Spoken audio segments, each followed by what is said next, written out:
Okey, seperti sedia maklum bahawa tujuan kami hadir ke parlimen ini bagi menyerahkan satu memorandum. Menyerahkan memorandum ini, yang pertama diterima oleh Datuk Seri Ibrahim selaku Ketua Pembangkang, dan yang kedua adalah wakil daripada kerajaan, wakil daripada Kementerian Komunikasi. Memorandum ini adalah berkenaan tentang satu lagi skandal Digital Nasional Berhad ataupun DNB ni, yang mana syarikat ini adalah syarikat yang baru ditubuhkan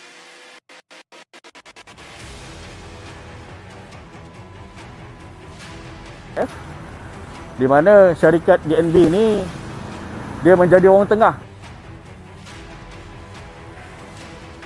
Kami sebagai rakyat Malaysia ni amat rasa kecewa, terkilan, dan kami rasa curiga kerana sewaktu kali pertama projek ini diumumkan pada tahun 2020, kos adalah sebanyak RM7.5 bilion. Kemudian setelah Ericsson dianugerah kontrak, kos meningkat kepada RM11 bilion.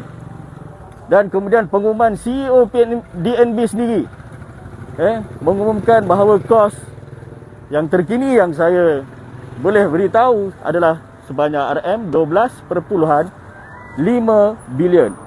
Jadi ini satu perkara yang bagi saya sangat tidak wajar, dan sepatutnya kerajaan harus telus, lebih-lebih lagi yang melibatkan dana rakyat. Kami tidak menolak projek 5G ini, tetapi dalam keadaan sekarang, apakah jaminan yang boleh diberikan oleh kerajaan yang pada hari ini yang kita sedia maklum yang 4G itu pun tak selesai lagi? Malah ada beberapa kawasan di Semenanjung, di Melaka pun ada, yang lain pun tak ada. Itu belum termasuk Sabah dan juga Sarawak. 4G tak selesai. Kemudian dalam keadaan sekarang, rakyat tengah susah. Rakyat hilang pekerjaan, hilang mata pencarian, tak ada duit nak makan, terbeban dengan isu-isu masalah-masalah ekonomi dan sebagainya. Jadi apabila melibatkan satu kos yang tinggi yang melibatkan dana rakyat ini, sudah pasti kami rakyat Malaysia ni rasa kecewa, terkilan, dan kami geram, dan kami nak tahu juga apakah sebenarnya yang berlaku, dan apakah tindakan kerajaan untuk menangani masalah-masalah khususnya rakyat. Baik, saya ingin bacakan memorandum skandal Digital Nasional Berhad. Kami wakili suara marhaen rakyat Malaysia ingin melahirkan rasa bimbang, kekesalan dan kemarahan kami terhadap kerajaan Malaysia di bawah Perdana Menteri Datuk Seri Ismail Sabri di atas skandal terbaru negara, iaitu skandal Digital Nasional Berhad atau DNB, yang berupaya menjadi sebuah lagi skandal seperti 1MDB.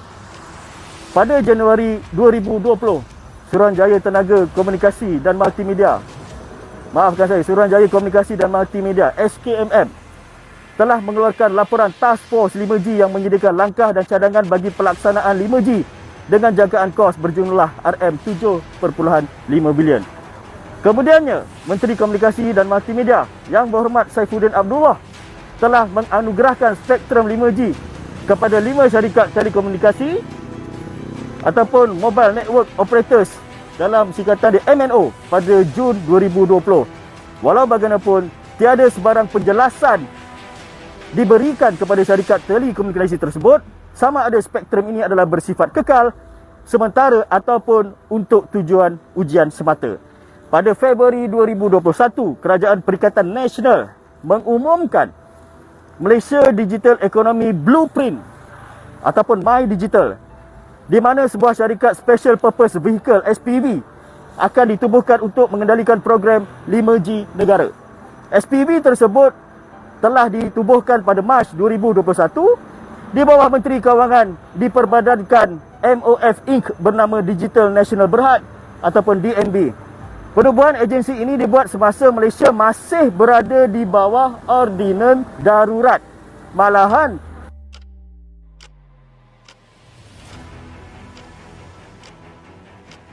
komunikasi dan juga bukannya pelanggan MNO.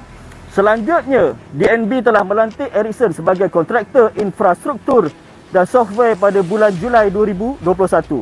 Pelantikan syarikat Ericsson tersebut tidak melibatkan kepakaran daripada pihak berkepentingan untuk menilai syarikat Ericsson tersebut. Malahan proses pelantikan tersebut tidak diketahui sama ada ia melalui proses pembinaan terus, terhad atau terbuka. Ericsson kemudiannya telah mengumumkan kos infrastruktur dan software tersebut telah meningkat daripada RM7.5 bilion kepada RM11 bilion. Pada masa yang sama, Ericsson telah membuat pinjaman berjumlah RM800 juta daripada sebuah bank Singapura, UOB Bank, dan DNB juga telah membuat pinjaman daripada sebuah bank Jerman, Deutsche Bank, berjumlah RM400 juta. Pada bulan Oktober 2021, CEO PNB, Ralph Marshall, telah mengumumkan kos akan naik kepada RM12.5 bilion. Sehingga tarikh memorandum ini, masih tiada satu pun syarikat telekomunikasi negara yang bersetuju untuk melanggar spektrum 5G dari DNB atas sebab transparansi dan pricing. Isu kritikal yang berbangkit daripada skandal DNB ini. Okey? Terdapat 3 agensi yang telah wujud di bawah Kementerian Komunikasi Multimedia Malaysia. Yang pertama, SKMM, MDEC dan MTEC, di mana agensi tersebut telah terlibat secara langsung semasa pembangunan infrastruktur dan software 4G. Walau bagaimanapun bagi pembangunan infrastruktur dan software 5G, DNB tiba-tiba telah ditubuhkan di bawah MOF yang merupakan luar daripada kepakaran MOF. Justifikasi penubuhan DNB juga adalah tidak jelas selain dari satu pernyataan yang sangat kabur dan lemah, iaitu to accelerate 5G penetration. Pihak berkepentingan di dalam sektor telekomunikasi dan berpendapat DNB hanyalah sebagai orang tengah di antara KKMM dan MNO. Sejak ditubuhkan, kos projek bagi pembangunan infrastruktur 5G telah semakin meningkat daripada 7.5 bilion kepada 12.5 bilion.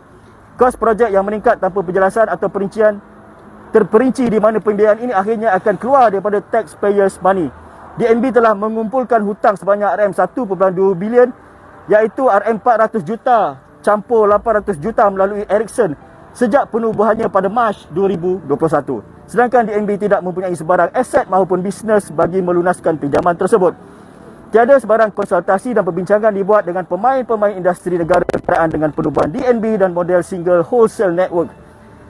SWN model yang digunakan dengan menubuhkan DNB sebagai satu syarikat monopoli hanya digunakan oleh 3 negara, iaitu Mexico, Belarus dan Rwanda, dan tidak ada sebarang negara maju yang mengikut model tersebut kerana ia mempunyai banyak kelemahan, terutamanya harga monopoli akan ditentukan oleh kerajaan atau rundingan komersial. Rusia, Kenya dan Afrika Selatan telah menghentikan model tersebut di mana syarikat yang bertanggungjawab di Mexico telah jatuh bankrupt. 5G tidak akan memberi impak positif kepada rakyat marahan secara keseluruhan kerana hanya pihak berkemampuan yang dapat menukarkan peranti elektronik sedia ada kepada teknologi 5G. Terdapat kemungkinan di mana penghantar Food Panda akan digantikan dengan drone disebabkan impak 5G, dan pemandu Grab akan hilang mata pencarian kerana diganti dengan driverless cars, dan makcik-makcik cleaners di pusat beli belah akan digantikan dengan robot. Rakyat akan dibebankan dengan hutang DNB seperti mana skandal 1MDB dan menjadi cash cow kepada golongan kapitalis. Kerajaan perlu mensasarkan projek 5G kepada industri spesifik seperti Internet of Things, industri drone teknologi dan autonomous robotics yang lebih memerlukan.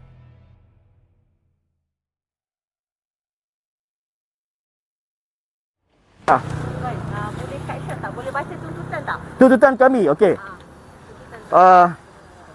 Kami dengan ini mendesak supaya Digital Nasional Berhad yang ditubuhkan di bawah Kementerian Kewangan perlu dikaji semula oleh Parlimen kerana penubuhannya telah dilakukan semasa ordinan darurat sedang dilaksanakan di seluruh Malaysia. Kedua, kita desak supaya penilaian terperinci terutamanya impak kesihatan, impak